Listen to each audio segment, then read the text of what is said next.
শুভ সন্ধ্যা বন্ধুরা, আজ হলো 27 সেপ্টেম্বর শনিবার। আজকের সন্ধ্যার বিশেষ বিশেষ খবরগুলি হলো: শ্যামকানু সিদ্ধার্থ ছাড়াও সিঙ্গাপুরের 11 জন প্রবাসী অসমিয়াকে সিআইডির নোটিশ, বিপদ আরও বাড়ল। প্রয়াত শিল্পী জুবিন গার্গের ম্যানেজার সিদ্ধার্থ শর্মা এবং নর্থ ইস্ট ফেস্টিভ্যালের আয়োজক শ্যামকানু মহন্তের শুক্রবার দুজনের বিরুদ্ধে নোটিশ জারি করেছে সিআইডি। একই সঙ্গে সিঙ্গাপুরের 11 জন প্রবাসী অসমিয়ার বিরুদ্ধেও সিআইডি নোটিশ জারি করেছে। আগামী 6 অক্টোবরের মধ্যে নোটিশপ্রাপ্তদের সিআইডি কার্যালয়ে হাজির হওয়ার স্পষ্ট নির্দেশ দেওয়া হয়েছে। যদি বেঁধে দেওয়া সময়ের মধ্যে কেউ সিআইডি কার্যালয়ে উপস্থিত না হন, সেক্ষেত্রে তার বিরুদ্ধে লকআউট নোটিশ জারি করা হবে। শিল্পী জুবিনের মৃত্যুর রহস্য ফাঁস করতে আদা জল খেয়ে তদন্তে নেমে পড়েছে সিআইডি। অ্যাকশন মুডে রয়েছে এসআইটির আধিকারিকরা।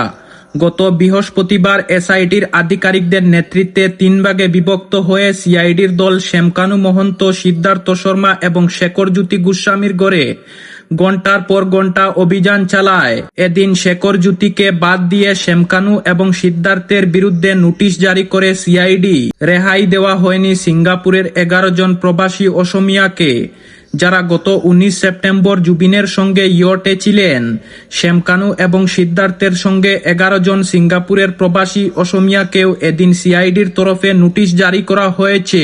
আগামী 6 অক্টোবরের মধ্যে সবাইকে সিআইডির কার্যালয়ে হাজির হতে হবে। যদি কেউ নির্দেশ অমান্য করেন, সেক্ষেত্রে তার বিরুদ্ধে জারি করা হবে লুকআউট নোটিশ। আর একবার লুকআউট নোটিশ জারি করা হলে বিপদের মুখে পড়তে হবে সংশ্লিষ্টদের।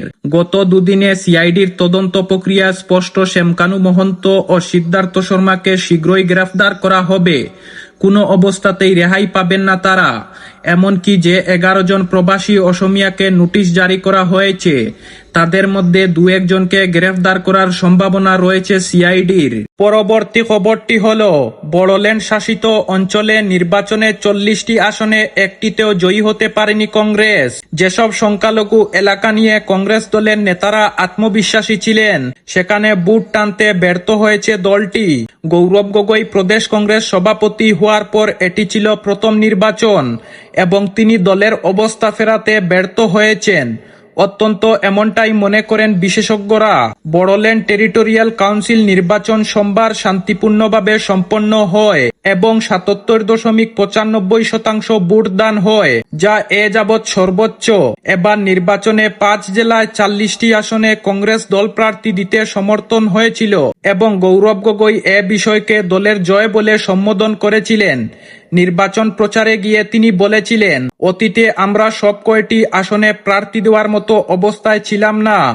এবার অত্যন্ত আমরা প্রতিটি আসনে প্রতিদ্বন্দ্বিতা করছি। এটাই অনেক বড় পরিবর্তন। যদিও বিষয়টিকে হাস্যকর বলেছিলেন মুখ্যমন্ত্রী হিমন্ত বিশ্ব শর্মা। গৌরবের কথার সুর ধরে মুখ্যমন্ত্রী বলেছিলেন, প্রদেশ কংগ্রেসের সভাপতি দলের জয় নিয়ে ভাবতেছেন না, প্রার্থী দিয়েই সন্তুষ্ট। এমন দলকে জনগণ কেন নেবে আমি জানি না।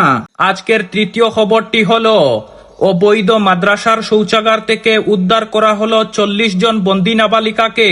অবৈধ একটি মাদ্রাসার তালাবদ্ধ শৌচাগার থেকে উদ্ধার করা হলো 40 জন বন্দী নাবালিকাকে। চাঞ্চল্যকর এই ঘটনাটি ঘটেছে উত্তরপ্রদেশে।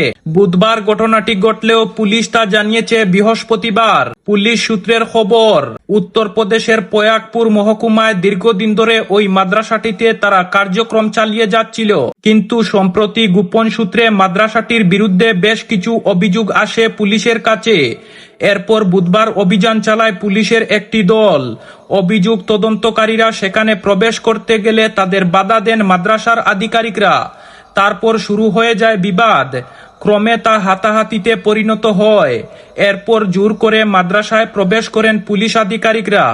জানা গিয়েছে, তল্লাশির পরই অবৈধ ওই মাদ্রাসার তালাবদ্ধ শৌচাগার থেকে উদ্ধার করা হয় 40 জন নাবালিকাকে। তাদের বয়স 9 থেকে 14 বছরের মধ্যে। কিন্তু কী কারণে তাদের তালাবন্দি করে রাখা হয়েছিল তা এখনো স্পষ্ট জানা যায়নি। ইতিমধ্যে ঘটনার তদন্ত শুরু করেছে পুলিশ। পুলিশ সূত্রে আরও জানা গিয়েছে, মাদ্রাসাটি নিবন্ধিত ছিল না, অবৈধভাবে তারা কার্যক্রম চালাচ্ছিল। গোটা ঘটনাটিকে কেন্দ্র করে চাঞ্চল্য ছড়িয়ে পড়েছে এলাকায়। পাশাপাশি ওই ঘটনার জেরে এবার প্রশ্নের মুখে পড়ল যুগিরাজ্যে নারী নিরাপত্তা। পয়াগপুরের সাব ডিভিশনাল ম্যাজিস্ট্রেট আশ্বিন কুমার পান্ডে বলেন, মহিলা পুলিশ কর্মীরা শৌচাগার থেকে ওই নাবালিকাদের উদ্ধার করে। নাবালিকারা প্রত্যেকেই আতঙ্কিত, কথা বলার মতো পরিস্থিতিতে নেই। অন্যদিকে সব দিক খতিয়ে দেখে ঘটনাটি তদন্ত করা হবে বলে আশ্বাস দিয়েছে পুলিশ আধিকারিকরা। পরবর্তী খবরটি হলো, প্রধানমন্ত্রীর আবাস যোজনার তালিকা নিয়ে খুব প্রতিবাদে সরব জনগণ। পূর্বতন বড়খলা ও বর্তমান শিলচর বিধানসভা কেন্দ্রের অন্তর্গত বদরপুর মাসিমপুর জিপির 7 নম্বর গ্রুপে প্রধানমন্ত্রী আবাস যোজনার গড়ের তালিকা থেকে বঞ্চিত উপযুক্ত সুবিধাপ্রাপ্তরা, বঞ্চিত শতাধিক আত্মসহায়ক দলের মহিলারা বৃহস্পতিবার জমায়েত হয়ে এক বিরুদ্ধে তীব্র প্রতিবাদ জানান। তাদের কথায়, সরকার কাঁচা ঘরে বসবাসকারীদের পাকা ঘর প্রদানের জন্য সম্প্রতি জীবিকা সখীদের ঘরে ঘরে গিয়ে সার্ভে অর্থাৎ জিও ট্যাগিং এর দায়িত্ব প্রদান করা হয়েছিল। কিন্তু বদরপুর মাসিমপুর জিপির 7 নম্বর গ্রুপের দায়িত্বপ্রাপ্ত জীবিকা সখী সাবিত্রী দাস তাদের সঙ্গে প্রতারণা করেছেন। সাবিত্রী দাস বাড়ি বাড়ি এসে ঘরের ছবি তুললেও তা বিভাগীয় অ্যাপসে আপলোড করেননি। ফলে প্রকাশিত তালিকায় নাম আসেনি অনেকের। প্রতিটি ঘরের জিও ট্যাগিং এর জন্য তিনি 2000 টাকা করে উৎকুচ দাবি করেছিলেন বলে অভিযোগ। দাবি মতো 2000 টাকা উৎকুচ না দেওয়ায় এই গ্রুপের 117 জন আবেদনকারীর মধ্যে একজনেরও নাম আসেনি প্রকাশিত তালিকায়। গত 19 সেপ্টেম্বর তারা শিলচর ব্লকের বিডিওর কাছে লিখিত অভিযোগ জানিয়েছিলেন। আর বৃহস্পতিবার গ্রামের শতাধিক মহিলা পুরুষ মিলে জোরদার প্রতিবাদ জানান। স্থানীয় মহিলারা বলেন, প্রধানমন্ত্রী আবাস যোজনার গড়ের জিও ট্যাগিং এর দায়িত্বে জীবিকা সখী পাওয়ায় আশা প্রকাশ করেছিলেন যে তাদের এবার মাথা গুজার ঠাঁই হবে, কিন্তু বাস্তবে বিপরীত চিত্র লক্ষ্য করা গেছে।